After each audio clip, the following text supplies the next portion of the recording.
Hi friends, నేను మీ వరలక్ష్మిని. మా అమ్మవారి గుళ్ళో ఇవాళ శాకాంబరి అవతారం చేశాము. చాలా చాలా బాగుంది. చూడండి, పైన అమ్మవారు ఎలాగుందో అలాగుంది. కనకదుర్గమ్మ గుళ్ళో ఎలాగుంటుందో అలాగే ఉంది. చూడండి ఎంత బాగుందో అమ్మవారు అయితే, మంచిగా ఉంది. చూసి ధరించండి, చాలా చాలా బాగుంటుంది. ఒకసారి మీరు రండి. Jakkampudi YSR colony police station సందులో పక్క సందులో ఉంటుందండి.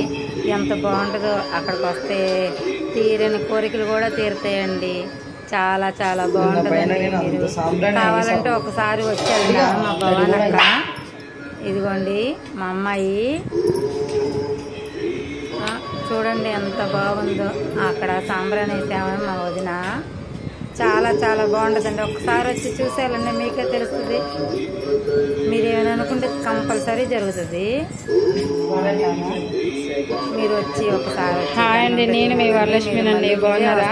ఇదిగోండి శాకాంబరి అవతారం చేశాను నా గుళ్ళో. ఇక్కడ వైఎస్ఆర్ కాలనీ జక్కంపూడిలో. చూడండి చాలా చాలా బాగుంది. పైన కొండ మీద ఉన్న అమ్మవారు ఇక్కడ ఉంది. చూడండి, కావాలంటే కొండ మీద ఉన్న అమ్మవారు ఎలాగుందో ఇక్కడ ఉన్న అమ్మవారు అలాగే ఉంది. కావాలంటే గమనించింది. ఈ అమ్మవారికి గుడి గీరండి. జై భవాని, జై జై భవాని, జై భవాని, జై జై భవాని. చూసారా ఎంత బాగుందో మేడం. రేపు ఒక్కసారి గుడి దగ్గర రండి. బోనాలు ఉన్నాయి రేపు సాయంత్రం పూట. ఒకసారి వచ్చి చూసేయాలండి. బోనాలు కూడా చూస్తే చాలా బాగుంటుందండి. మీరు కావాలంటే బోనం ఎత్తుకోవచ్చండి. బోనాలకు వచ్చి బోనం ఎత్తుకొని వెళ్ళండి. మీకు తీరని కోరిక కూడా తీరుతాయి. జై భవాని.